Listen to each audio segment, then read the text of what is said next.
Milí hostia, vážené dámy, vážení páni, budeme pokračovať v našej diskusii. Takže vás pozývam, aby ste prišli, zaujali svoje miesta. Vlastne druhý blok sa volá Mimovládna diplomacia dnes. Máme opäť veľmi zaujímavých rečníkov. Prvým je pán Mojmír Kalus, medzinárodný riaditeľ ICEI, sídliaceho v Jeruzaleme pre medzinárodné záležitosti. Pán Kalus, vítajte. Nech sa páči, posaďte sa. A rovno by som aj pozvala nášho druhého hostia, pána Karela Sedláčka, predseda Českej spoločnosti priateľov Izraela. Páni, vitajte. A ja by som vás poprosila na začiatok, aby ste sa vlastne vyjadrili. Každý máte nejaký príspevok o tom, čo robíte, čo sa týka mimovládnej diplomácie vlastne z pohľadu na Izrael. Takže vám odovzdávam slovo. Děkuji za pozvání, děkuji už za tu předcházející část, která byla pro mě velice potěšující. Je opravdu svátek poslechnout si takové inteligentní lidi, kteří mluví o takových důležitých věcech, takže díky za vůbec uspořádání, Petr, celé akce. Hodně jsme mluvili o česko-slovensko-izraelských vztazích. Já to teď trošku posunu do jiné roviny, protože tady reprezentuji mezinárodní křesťanskou nevládní organizaci. Takže ačkoliv jsem Čech, tak budu spíš mluvit z perspektivy svého pracoviště současného, což je Jeruzalém, kde mám na starosti vlastně globální část té naší organizace, která v současné době zahrnuje 91 kanceláří nebo poboček po celém světě. A vlastně chci mluvit o tom, jak taková křesťanská nezisková organizace může působit v tom veřejném prostoru ve prospěch Izraele a židovského národa. Není to jediná část té naší práce, ale tím tady nechci zdržovat. Je to taky humanitární činnost v Izraeli, je to vzdělávací činnost na tom křesťanském poli, kde vysvětlujeme biblicky nebo teologicky, proč Izrael je důležitý dnes a proč by ho křesťané měli podporovat. Ale součástí toho je taky takzvaná advokacie, to znamená, že se stavíme za to, co považujeme za přirozené právo Izraele na existenci. To už tady bylo vícekrát řečeno. A nejenom na existenci, ale také například na přirozené právo zvolit si místo, kde bude mít své hlavní město. A to souvisí vůbec s tím naším dlouhým názvem. To ICEI je výhodná zkratka, protože když se to celé řekne, tak je to Mezinárodní křesťanské velvyslanectví Jeruzalém. A proč takový dlouhý název? Ta organizace byla založena v roce 1980, když Kneset schválil základní zákon o Jeruzalému jako hlavním městě Izraele. To způsobilo obrovský poprask, zejména v arabském světě, který tehdy ještě třímal tu ropnou zbraň velice pevně v ruce a de facto nejenom, že to odsoudili, odsoudila to i OSN, ale také tím hospodářským tlakem přinutili všechny zbývající státy, bylo jich asi 11 nebo 13, většinou z Latinské Ameriky, kteří měli ambasády v Jeruzalémě, aby se stáhli do Tel Avivu. A pro Izrael to byl tehdy takový šok a jeden z těch okamžiků, kdy se cítili, že jsou na světě úplně sami. No a v té době v Jeruzalémě žili křesťané evangelikálové ze západních zemí, Británie, Jižní Afrika, Německo, Holandsko. Tak tito pánové se rozhodli, že je potřeba něco dělat. A řekli si, že když ty jejich vlády nerespektují toto základní právo, takže my jako křesťané bychom měli udělat nějakou akci. A ten důvod, tím právě ilustrují, na jakém základě ta naše organizace a jí podobné pracují, je nejenom, řekl bych, historický a morální, protože Židé mají právo na Jeruzalém, stovky let se modlili za to, aby se tam mohli vrátit, to sdílíme se všemi zde přítomnými. Ale ještě jako křesťané věříme, že Jeruzalém má i biblický význam, že je to prostě město, které je důležité, staly se tam důležité věci v dějinách spásy, jak se říká. Očekáváme, že Jeruzalém bude mít i v budoucnu ještě nějaký význam pro celý svět, že se má stát požehnáním pro celý svět a o to víc je potřeba ten Jeruzalém hájit před jeho nepřáteli. Protože stejně jako u toho dvoustátního řešení, té druhé straně nejde o to dělit se o to území, nýbrž zničit toho druhého. Stejně tak hovory o rozdělení Jeruzaléma ve skutečnosti znamenají zbavit Židy práva v tom Jeruzalémě existovat, jako se to stalo v době jordánské okupace například. Takže to je takový komplex důvodů, který vedl tehdy ty naše zakladatele k tomu, že si řekli, tak jestliže naše země diplomaticky nejsou schopny říct tu pravdu nahlas, my jako křesťané to uděláme a založíme svoji reprezentaci, tedy svoje vyslanectví v tom přeneseném slova smyslu. Nejsme tedy diplomatická organizace, ale přece jenom zastupujeme všechny ty křesťany, kteří si myslí to, co my. A Jeruzalém, protože právě Jeruzalém je tím bodem, o který tady jde a v Jeruzalémě máme od toho roku 1980 své sídlo. No a mezinárodní skutečně organizace máme, jak už jsem říkal, zastoupení v celé řadě zemí světa. Těch křesťanů, kteří s námi v tom souhlasí, jsou dneska v zásadě 100 miliony. My nemáme nějaké jednotlivé členství, ale jsou velké skupiny převážně v tom evangelikálním spektru, ale nijak se neuzavíráme těm ostatním denominacím nebo tradicím. Máme mezi sebou luterány, máme mezi sebou katolíky, i nějaké ortodoxní, tam doufám, že v tom se posuneme dál, takže je to myšleno jako univerzální křesťanská organizace.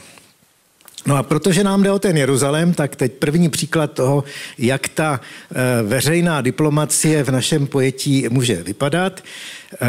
Naši zástupci v různých zemích se po léta snažili o to přimět své vlády nebo své politické zastoupení, aby přesunuli své ambasády do Jeruzaléma. To je, jak víme, velký oříšek a po většinu doby, kdy ICEI existuje, jsme byli jediným v uvozovkách velvyslanectvím v Jeruzalémě. To se změnilo za prvního Trumpova mandátu, jak všichni víme, kdy Trump skutečně rozhodl pouze o tom, že nepodepíše další waiver. Ten zákon platil už z poloviny 90. let, že americká ambasáda má své místo v Jeruzalémě, ale při tom závěrečném hlasování se do toho vpašoval dodatek, že z důvodu národní bezpečnosti může prezident každých 6 měsíců podepsat odklad. A odkládalo se to asi 23 let, až jednou to prezident Trump nepodepsal. A to vedlo skutečně nikoli ke katastrofě, kterou všichni varovali, ale prostě skutečně se stalo, že ambasáda byla přemístěna. Z mého hlediska je zajímavé na tom to, že jeden z mých kolegů, současný viceprezident a hlavní mluvčí ICEI v Jeruzalémě David Parsons, americký právník povoláním, se přímo podílel na tvorbě toho textu, toho Jerusalem Act z roku 1995, který právě vlastně nařídil prezidentovi přesunout ambasádu. Takže nebyl sám, ale vidíte v tom, že lidé smýšlející tímto způsobem měli určitý vliv a řekl bych, že v americké politice, to je úplně jiné než v Česku, tak tam skutečně ta evangelikální skupina stále ještě má nějaký vliv a pracuje ve prospěch Izraele. Druhým státem, který přesunul ambasádu, byla Guatemala. A tam ten náš vliv je možné vystupovat ještě silněji, protože tehdejší prezident Morales je dobrým a mnohaletým přítelem našeho ředitele ICEI v Guatemale, pastora Luise Solarese, který ho nejenom přesvědčil tím, že ho povzbuzoval, aby ambasádu přesunul, ale argumentoval také hlasem lidu, protože v Guatemale je velké procento, myslím, že dokonce nadpoloviční většina obyvatel evangelikálního vyznání a to je významný voličský blok. Takže i z toho čistě demokratického a demografického hlediska to dávalo smysl. Pak ještě přišel Honduras, kde jsme také jisté želízko v ohni měli, když to bych nemohl tvrdit úplně 100%. No a v posledním roce došlo k dalším 2 přesunům takových spíše exotických zemí. Nejprve Papua Nová Guinea a potom Fidži. V obou případech má ICEI velmi silné zastoupení v těchto zemích a hrálo také velkou roli například při skládání fidžijské vlády po minulých volbách. Mají koalici, kde jazyčkem na váhách je taková menší křesťanská strana a ta si dala jako podmínku do vládního prohlášení, že vládu podpoří, pokud přesune ambasádu, což se stalo teď v září. Takže je to vlastně příklad toho, jak vlastně z takového toho grassroots, toho jaksi z lidu, bez jaksi nějakého velkého množství vysoce postavených osob, vzlíná taková lidová podpora, která potom za příznivých okolností může najít také svoje vyjádření v těch politických krocích. Na toto téma ještě bych zmínil, že pokud sledujete hlasování v OSN, tak zpravidla je v těch různých rezolucích, které obvinují Izrael ze všeho možného, je kolem 10 zemí, které zpravidla hlasují proti. Nepřekvapivě je to Izrael, Spojené státy, někdy Česká republika, což mě těší. A pak ty ostatní země jsou zpravidla pacifické ostrovy, jako Šalomounovy ostrovy, Mikronésie, Palau a podobně. Možná si divíte, jako kde na to přišli. Jeruzalém je jako docela daleko od nich, je to doslova na opačném konci zeměkoule, ale tam hraje roli to, že je to jedna z posledních oblastí světa, kam dorazili křesťanští misionáři. A jeden z nich se jmenoval Viktor Schletter, byl to Američan, původně jaderný fyzik, který se prostě rozhodl, že půjde mezi ty kanibaly a bude jim zvěstovat evangelium. A zvěstoval ho takovým způsobem, že oni věděli, že když se v Biblii čte o Izraeli, takže to skutečně znamená ten malý stát na Blízkém východě. Udělali tu spojitost, která těm historickým církvím v Evropě často uniká, protože se tvrdí, že Izrael byl nahrazen námi jako církví z pohanů, tak nic takového u těch nově obrátivších se národů není, pokud ti misionáři vlastně tam přišli jaksi z mého pohledu s čistou teologií. Takže dneska jsou to ostrůvky sice malé, ale mají svůj hlas v OSN a ta populace je prostě většinově křesťanská. Takže mají v otázce Izraele jasno. Aj my sme taký malý štát, takže veríme, že aj my sa posunieme bližšie k týmto krajinám možno.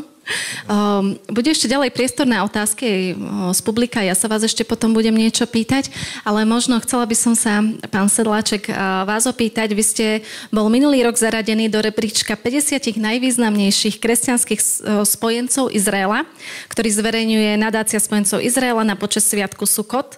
Umiestnili ste sa na 43. mieste, ja si myslím, že si to zaslúži potlesk. Takže takto vám dodatočne gratulujeme.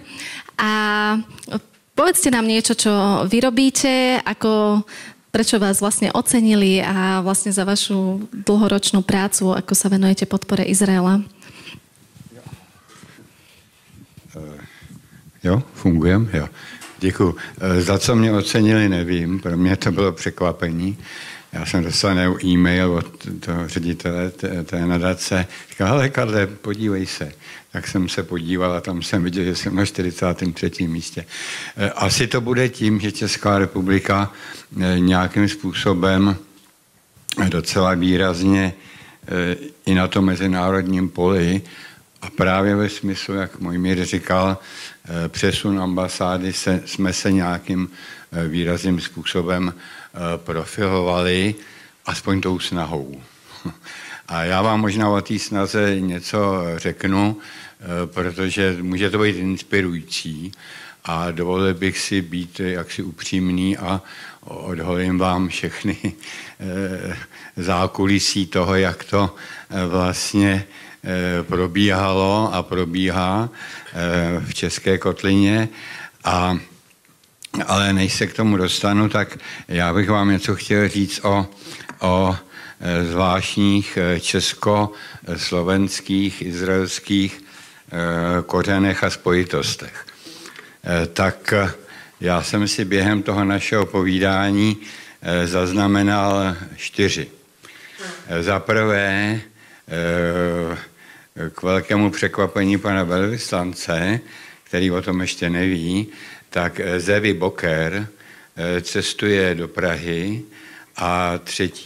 prosince bude v Praze a jak jsem dneska to podepsal, nějaký WhatsApp, se setkáme ještě s novým velvyslancem Amirem Weisbrodem a se Zevi Bokerem a s generálem Alešem Knížkem a budeme si povídat o letecké historii ve vztahu Izrael-Československo a příštího rok návštěva izraelské delegace v Čechách, kde si právě ty místa chtějí prohlídnout. Takže se to takhle hezky zaokrouhlilo všechno a my jsme se k panu Zevi Bokerovi dostali tak, že moje milá manželka v Hagiboru pečovala o lidi, kteří z židovského původu, kteří tam ke stáří přebývají, tak o ně pečovala a jedna z nich měla svoji dceru v Haifě a ta nás seznámila právě se Zevi Bokerem. Jo? A Zevi Boker a tak dále, to už jsem teď řekl. Takže to je jedno propojení. To je spíš, ale to Slovensko je tam taky, protože on byl ambasador v Bratislavě. Takže to je tam velmi důležitý. Další propojení Fedor Gál. Jo? Fedor Gál a projekt Vrba Wetzlar. Ten začal tím, že on nás oslovil a pak se to přirozeně přesunulo na Slovensko a teď je to ideální československý projekt. Takže to je další kontakt. Další ještě méně známější je, že v Jeruzalémě na Olivové hoře je dům modliteb československý. Takže i to je taková zajímavá souvislost a to je asi z těch československých souvislostí téměř všechno, mimo jiné, kdy my jsme se právě na Slovensku inspirovali tím, že v slovenském parlamentu tehdy fungovala jak skupina přátel, priateľov Izraele, tak spojenců. A v České republice nikoliv. A já jsem jednou pojal takovou myšlenku, když jsem zjistil, že slovenský delegát měl být v době covidu v Izraeli. A byla o tom zpráva, já jsem pochopil, že on tam byl, protože byl citován, co řekl, ale on tam nebyl. On to jenom řekl, ale být tam nemohl, protože byl covidová aféra. Ale protože jsem si ty uvědomil, na Slovensku to existuje, v Čechách nikoliv, takže posléze v Česku potom skupina spojenců vznikla. A říkám to z toho důvodu, že tato skupina spojenců měla velký význam právě v postupu, pokud se týká České ambasády do Jeruzaléma, protože předseda skupiny spojenců byl z opozice a předseda skupiny přátel byl z koalice. A když ten z té skupiny koalice byl takovej, řekl bych, ne přímo akční, tak mu ta opozice pomohla. A jo, tak nějak. A tím se teda dostávám k tomu, jak to vlastně v České kotlině vypadá, pokud se týká přesunu ambasády. Úplně základní moment nastal v roce 2017, kdy Český parlament, sněmovna, vyzvala vládu, aby propagovala Jeruzalém jako hlavní město Izraele. To bylo zásadní prohlášení. ne shodou okolností, schválně, to bylo na Den Jeruzaléma, a aby toho nebylo dost, tak když to dopoledne schválila sněmovna, tak odpoledne v chrámu svatého Víta, což je největší katedrála v Česku, byla oslava tohoto Dne Jeruzaléma. Neskutečná, poprvé v tomto chrámu a zřejmě naposledy zazněl zvuk šofaru. A bylo to mimořádně krásný. A od té doby se vyvíjí ten tlak, aby se česká ambasáda přesunula do Jeruzaléma. My jsme jako jako Česká společnost přátel Izraele pomohli vytvořit takovou výzvu, aby poslanci podepisovali výzvu vládě, aby to přesunula. A paní tehdá poslankyně Černochová, ona je taková emotivní, tu výzvu vzala, aniž kohokoliv informovala, tak řekla, a uděláme z toho usnesení, a hned to usnesení pustila do pléna, no a protože to nebylo připravené, tak to pléno neodsouhlasilo. Ale stalo se jedna věc, že ti, kteří s tím souhlasili, po změně vlády se stali ministry. A 7 z nich. Řekl, hejte kuci, tak když jste tak jako chtěli, no tak to udělejte, teď jste ministři, teď jsi předseda vlády. No a takže jsme napsali takovou výzvu na pana prezidenta, ten s tím pochopitelně souhlasil, to byl pan Zeman, že? Ale teď jsme zašli za panem premiérem s výzvou a tadyhle s tou argumentací, helejte, tak je vás tady polovička, tak to udělejte. A takže jsme si u něj půl hodiny povídali a navzájem jsme si notovali, jak to prostě všichni myslíme vážně a že to je hezký. No a já po té půl hodině, protože naštěstí nejsem diplomat, jsem řekl, no ale počkejte, my jsme se na ničem konkrétním nedohodli. Což byla teda studená sprcha, protože jsme si všichni rozuměli a někde se takhle blbě zeptá. No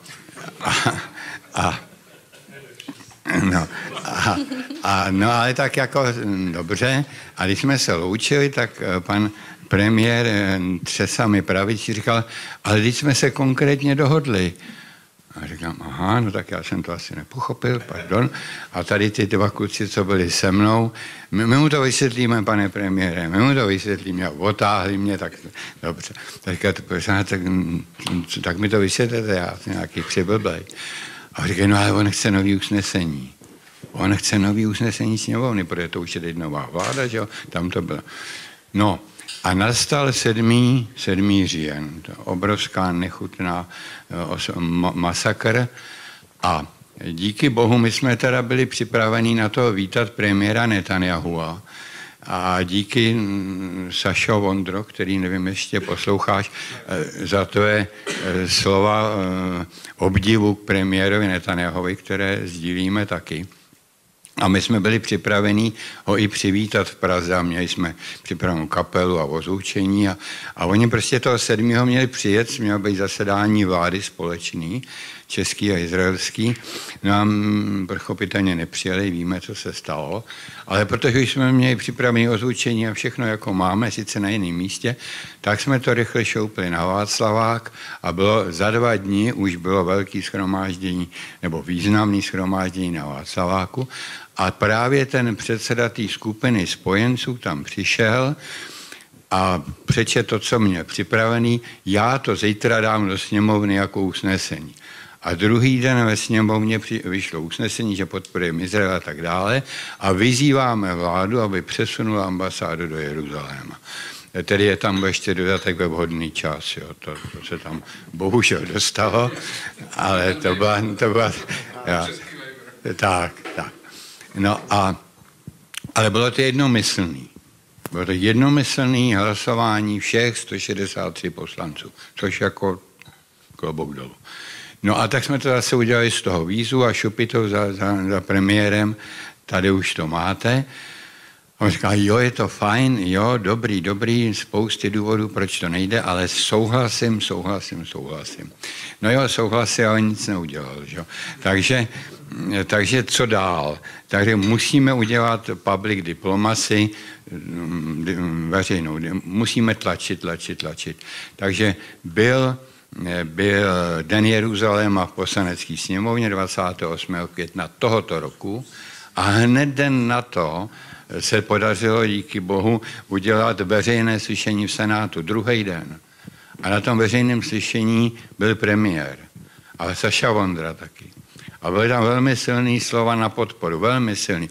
Dokonce od náměstka ministra vnitra. Bylo velmi silný prohlášení. Pak jsem za ní byl a on říkal, celý barák byl proti mně, ale já to tak cítím. Myslel barák jako ministerstvo vnitra. Tam řekl premiér jednu důležitou větu, dvě důležité věty, že k přesunu ambasádu stejně dojde. A že není otázka zdali, ale kdy. Takže, a to bylo květen tohoto roku. Takže my jsme ještě, a teď pořád se to vařilo s tou Gazou a tak dále, bohužel musím říct, že pan prezident není přímo nadšen politikou Izraele a dokonce nebyl ani nadšen politikou české vlády. Říkám to nerad, ale je to tak. A napsali jsme další dopis panu premiérovi, teď je ten čas, teď to udělejte. No, bohužel. Pak jsem byl dokonce velmi drsnej na ty poslance. Říká, helejte, když to neuděláte vy, tak to udělá někdo jiný, ale vy přijde o tu historickou čest, že jste to mohli udělat vy. No, tak zatím se to nestalo. Já si myslím, že teď je doba, která bude velmi problematická z hlediska schválení a bohužel upřímně říkám z hlediska zřejmě postoju pana prezidenta, ale o to víc se vrhneme na tu veřejnou diplomacii. A založili jsme jednu platformu, a tím už budu končit, a jmenuje se to Horizont Izrael a chceme pospojovat všechny skupiny, všechny jednotlivce, kteří tam dělají prostě úžasné dobré věci s jedinou chybou, že o sobě nevědí. A dělá se dobré věci, ale nevíme o sobě. A jsou komentátoři, kteří jsou pravdiví a silní a odvážní. Jeden z nich je zde přítomný Milan Mikulecký, nevím, tady si někde psal. Jo, odešel, ale tak Milan je vynikající. A jsou další, ale je strašně důležitý, jakmile oni vystoupí, tak aby se to dostalo do veřejnosti dál a dál. Pro vaši informaci, když tady Milan není, tak můžu na něj prozradit jednu věc, že on se soudí s jedním významným zpěvákem, o kterém prohlásil, že je prolhaný idiot. Jako Milan o něm. Jo, že jsou užiteční idioti, to víme, že jo, a on říkal, vy jste prolhaný idiot. Byl soud a ten soud dal částečně za pravdu tomu zpěvákovi, částečně Milanovi Mikuleckému, ale odvolali se, půjde to dál. Jo, čili jenom aby bylo jasný, že to, co probíhá v České republice, je hezký a pěkný, ale jak říká Jan Masaryk, ale dá to fušku. Jo. Ale jináč jsme rádi, že z hlediska toho mezinárodního it's not translatable, you know, it's hard to it's not that much easy. Já, děkuji. Takže má to ještě potom ty dopady, že můžeme ovlivňovat mezinárodní dění. A ta skupina spojenců Izraele, kde jsme vzali si informaci ze Slovenska, prakticky měla možnost potom, když jsme jednou měli Den Jeruzaléma v Senátu, shodou okolností, vydat takzvanou pražskou rezoluci. A ta říká, parlamentům v Evropě, tlačte na své vlády, ať přesunou své ambasády do Jeruzaléma. Jo, čili to jsou potom ty věci, které z toho lokálního hlediska jsou možné rozšířit dál. A ještě poslední několik málo vět k té iniciativě nebo k té platformě Horizont Izrael. Má to takovou, náš grafik udělal takovou hezkou grafiku k tomu. Někde jsem, jo, děkuju. Tadyhle vidíte ty dva lvíčkové, jak si to tam u západní zdi rozdávají společně. Takže ten účel je, a my jsme zatím těch skupin a těch, které by měly spolupracovat a víme, že dělají úžasné dobré věci, tak těch máme 11. A je mi velkým potěšením, že jedna z těch skupin je nejenom ICEI jako takový a v Čechách, ale i ICEI na Slovensku, protože co tady Petr dělá, je úžasná věc a my bychom chtěli, aby to, co se děje u nás, aby se vědělo na Slovensku a to, co se děje na Slovensku, aby se vědělo u nás, aby jsme to měli zasíťovaný. Tam není účel mít nějakou prostě strukturu a tady budete kuci poslouchat, ale rozšířenou platformu, kde všichni o sobě víme, co děláme. A víme to rychle, protože rychlost je teď jaksi rozkazné. Jo. A aby jsme nebyli jenom reakce, ale aby jsme byli schopní akce. Omlouvám se, byl jsem delší. Toto môžem aj potvrdiť s pánom Sedláčkom ešte pred pár rokmi, keď sme sedeli a rozprávali sa, tak naozaj tam bola iniciatíva, aby sme prepájali Slovensko a Českú republiku a Česká republika vždy bola pre nás, pre Slovensko takou inšpiráciou. Ako? Ne vždycky.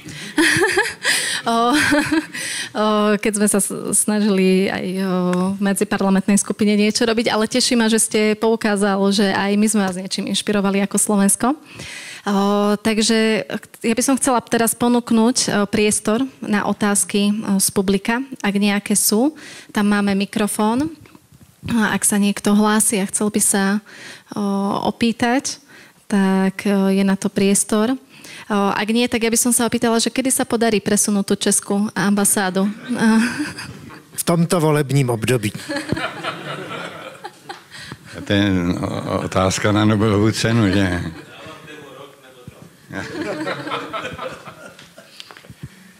My jsme hluboce přesvědčeni, že to je správná věc a děláme pro to, co můžeme. Já musím tady veřejně říct, že Karel Sedláček je úplně neuvěřitelný. Kolik energie a úsilí tomu věnoval po léta a já věřím, že prostě se toho už brzy dočkáme. V Českej republike je vlastne tá podpora aj taká od ľudí, celkovo v národe, od obyčajných ľudí. Je to tam cítiť, že na tomto tiež viete stavať, alebo sú to len tie organizácie vyslovene proizraelské? No, sociální sítě nejsou tak jednoznační. Tam je tolik nenávisti. Ale zase, když jsou tam hlasy proizraelské, tak jsou kvalifikovaný. Ta nenávist je většinou iracionální, emotivní. Ty proizraelské hlasy jsou kvalitní, jako jsou argumentací. Ale tam to masírování, co je teda na veřejných sítích, a tady to bylo řečeno o ČTK, tady to bylo řečeno o Českém rozhlase, to jako musí na tom publiku zanechat stopy negativní a musí a zanechává to. Speciálně u mladé generace. A tam máme obrovský úkoly. Jeden z úkolů z té platformy Horizont Izraela, předevčírem jsme se na tom velmi shodli s novým panem velvyslancem, je oslovit mladý. Univerzity, školy, kdekoliv, mladou generaci. Já bych řekl, že politická reprezentace, která vzešla z voleb, je pořád ještě odrazem těch nálad lidu, protože tito volení zástupci lidu napříč tedy koalicí, opozicí se v tom vzácně shodují, až na pár pirátských poslanců. Ale úplně souhlasím s tím, co tu říkal Milan Mikulecký, je to generační věc a vůbec si nemůžeme být jistí, že to tak bude pokračovat. A ty levicové bojůvky pracují prostě podprahovým způsobem, nikým nejsou voleny, nemají žádný mandát, ale přesto mají obrovský vliv přes sociální sítě a teďka obsazují univerzity a média. A to je něco, čemu myslím, že trochu pozdě jsme se probrali, ale čemu musíme opravdu čelit. A máte nějaké aktivity zamerané aj na mladých? Tak ICEI je dlouhodobě mimo jiné aktivní na školách. Založili jsme už asi před 15 lety projekt ve spolupráci s Yad Vashem o holokaustu. Pracujeme s přeživšími a za ta léta jsme oslovili více než 100 000 středoškoláků. Takže tam, kam se dostaneme, tak to určitě má svůj význam a v tom hodláme pokračovat. Tak to je jedna z věcí, kterou určitě budeme dělat dál. Otázka z publika. A možno povedzte konkrétnejšie, aký je momentálne ten status, tak vidíme aj cez médiá, že teda to zostavenie vlády asi nebude nejak veľmi jednoduché, aspoň teda zatiaľ sa to nejak naťahuje. Je možné, aby ešte táto administratíva dobiehajúca urobila také rozhodnutie a ak nie, vidím teda jasnú reakciu, aký je postoj dezignovaného alebo pravdepodobne dezignovaného premiéra Babiša na túto tému? Já nejsem sympatizant pana Babiše. Co ale musím říct, a já jsem to předevčírem říkal panu velvyslanci a mojím o tom i taky, je taková iniciativa a je i podporovaná na Slovensku, že chodí dobrovolníci do poblíž Gazy, pomáhají tam v kibucech a tak dále, obnova, údržba a tak dále a tak dále. A tito jsou organizovaný většinou teda Martinou Igazovou a pomáhá Radek Hejrec, ICEI. A oni měli kontakt na Hrad a nabídli tuto skupinu k diskuzi panu prezidentovi. Odpověď byla, že je to příliš rychle, že není čas. A Martina jenom přepsala tu hlavičku a poslala to dezignovanému premiérovi Andrejovi Babišovi, který jí zavolal nazpátek a ona nebyla jako doma, tak to nevzala. A pak viděla neznámý číslo, no tak zavolala Andrej Babiš. Říká, počkejte, nedělejte si srandu. Kdo mi to volal? No já jsem Andrej Babiš. Tak on a reagoval na ten dopis a pozval si ty lidi a 2,5 hodiny je poslouchal. Velice jako zúčastněně byl tam člověk, který z izraelské armády, z IDF, byl v pásmu Gazy, který jemu popisoval, co viděl v normálních palestinských domácnostech. Mein Kampf a tak dále a tak dále. Jo. Čili 2,5 hodiny v této situaci, když nějaký politik věnuje jako svého času, tak jako a odpovídám na otázku, nehodnotím. Ano, a dal si to na Facebook hned, takže všichni to vědí. Tak, jo. Takže a on sám hovořil, že mu Netanyahu volal, že mluvil s Netanyahuem před nějakýma 14 dny. Víme, že je v kontaktu s izraelským ministrem zahraničních věcí. Já bych to ještě doplnil, že při předchozí vládě Andreje Babiše to byl právě on, kdo umístil pobočku českého velvyslanectví do Jeruzaléma. On tam přišrouboval tu ceduli, takže my máme v Jeruzalémě už diplomatické zastoupení. Jediné, co chybí, aby tam přesídlila velvyslankyně. Je tam jiný diplomatický pracovník, je tam vlajka, státní znak, je to prostě diplomatická půda. A když byl v opozici, tak Andrej Babiš vlastně vyčítal současné vládě, že není dost akční, že kdyby tam byl on, tak ty 4 šrouby vymění a už to bude. Takže Takže teď samozřejmě mu to budeme připomínat a vzhledem k tomu, že ta podpora z dola je skutečně solidní, tak si myslím, že to by mohl být důvod. No, paní velvyslankyně tam jako má kancelář zařízenou. Jenom jde o to, aby to měla oficiálně. Máme ještě nějakou otázku? Mikrofon poprosíme. Ďakujem. Ja by som sa chcel opýtať ešte k tejto téme, či máte nejaký prehľad skrze vašu medzinárodnú sieť kontaktov, aký je stav tejto diskusie v iných krajinách o prípadnom presune ich ambasád do Jeruzalema? Větší naději mají ty země takzvaného třetího světa, už jsem mluvil o těch pacifických ostrovech. Hovoří se o několika afrických zemích, zatím je to jaksi v kuloárech, ale považuji to za pravděpodobné. Hovoří se o několika jihoamerických zemích, velmi pravděpodobně bude to Argentína, protože v těch doplňovacích volbách získal Milei velkou podporu, která mu předtím chyběla, takže se domnívám, že to udělá brzo. Nejtěžší je to v Evropské unii. Ten tlak je neuvěřitelně obrovský. Je možné, že Viktor Orbán si to střihne, protože ten už má stejně psí hlavu nasazenou. Právě česká vláda tak jako pořád lavírovala, protože si to nechtěla s Uršulou úplně rozházet. A to je prostě jak říkal tady Saša Vondra, jestli máme taky odvahu říct nahlas, co si myslíme. Tak to je problém Česka.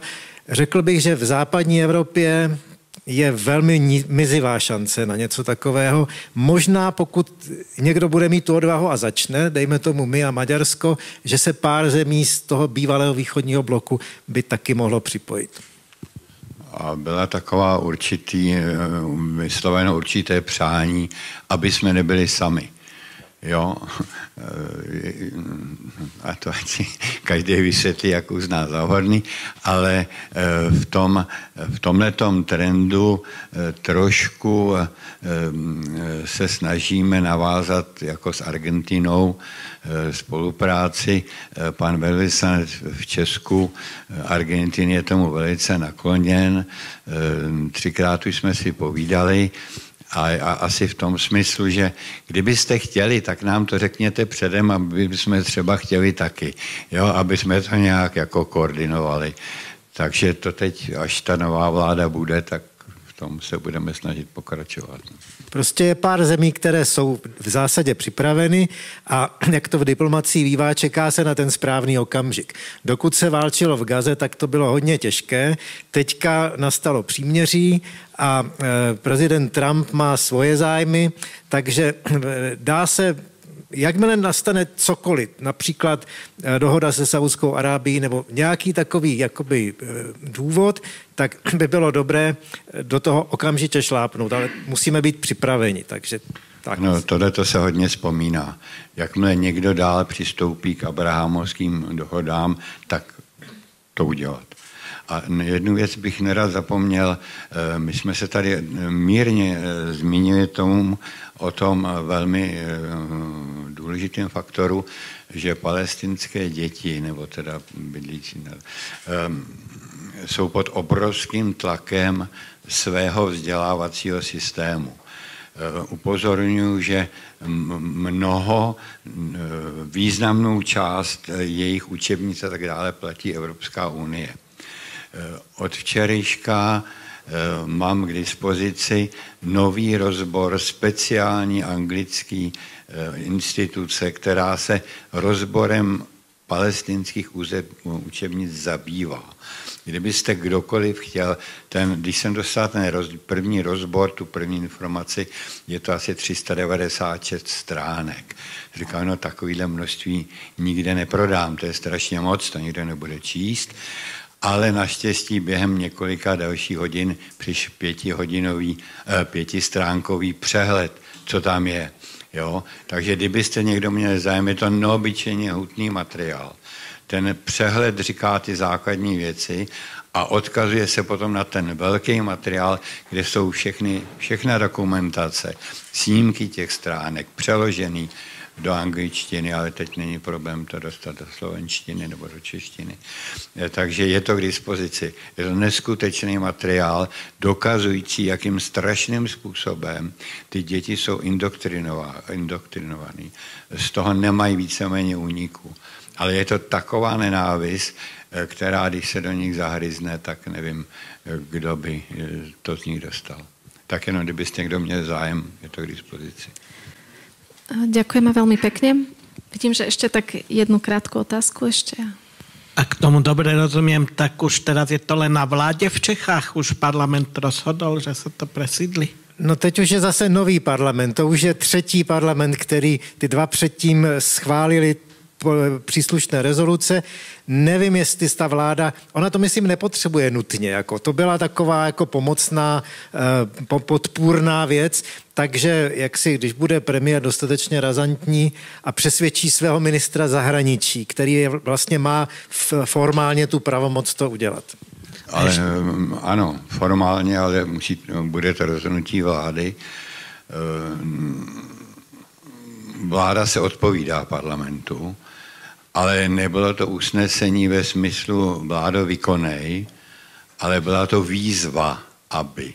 Jo, takhle je to formulovaný. Není to zákon, jo, je to prostě výzva. Není to ani závazný. A ešte mám jednu otázku, že ešte z komunistických čias aj Slovensko a teda aj Česko, lebo celé Československo uznalo Palestínu. Figurujeme tam medzi tými štátmi. Dá sa to zrušiť? Já jsem nedávno jsem si to googloval, tak jsem se dozvěděl, že ano, v roce 88 Husákovské Československo uznalo stát Palestina. Od té doby máme v Praze budovu, ve které občas vybuchne bomba. Neopatrnou manipulací, to se stalo tomu minulému velvyslanci. To nebyl žádný útok, to byl jeho vlastní materiál. Ale vznikla otázka, jak dalece se to přenáší na nástupnické státy. Takže v některých tabulkách figurujeme jako, že jsme uznali jako Česká republika, protože jsme dědici Československa, ale dočetl jsem se, že současné České ministerstvo zahraničí tento názor nezdílí a že tedy to nepovažuje za pro nás závazné. Takže taková chytrá horákyně jako obyčejně. No, ale takhle. Je 9 států na světě, který opakovaně veřejně vystupují a hlasují, že Palestina nesplňuje kritéria státu. Česká republika mezi ně patří. For je v tom, a teď je znova další důkaz té veřejné diplomacie, protože se chystalo setkání pana prezidenta s panem premiérem. A pan prezident se nechal slyšet, že ne tak úplně souhlasí s tím, s izraelskou politikou směrem ke Gaze. Že už to není ospravedlnitelný. A že bude mít povídání s panem premiérem. Nám to připadalo velmi nechutný. On prostě říkal, já si svolám experty a pak se setkám s premiérem. Jo? To je takový, no prostě výsledek byl ten, že se dohodnul text, kterým jsme dali k zvážení senátorům a 13 senátorů, včetně pana prvního místopředsedy Senátu Jiřího Oberfalzera, podepsalo dopis panu prezidentovi a panu předsedovi vlády před jejich jednáním a speciální kurýr to rychle dosmejčil na hrad den předem, aby neopouštěli, v principu, aby neopouštěli Izrael, aby se drželi toho, že Palestina dlouhodobě prohlašujeme, že nesplňuje kritéria státu. Jak to zapůsobilo, nevíme, ale prostě udělala se tato práce. Jo? A je to důležitý. Těch 13 senátorů, jeden z nich speciálně to potom schytal a bohužel od své dcery, která je hodně doleva, a vyčítala tatínkovi, co to udělal. Ale to je prostě cena za takovýhle kroky. No. Páni, ďakujeme vám veľmi pekne a prajeme veľa úspechov vo vašej práci. Zaprosím potlesk.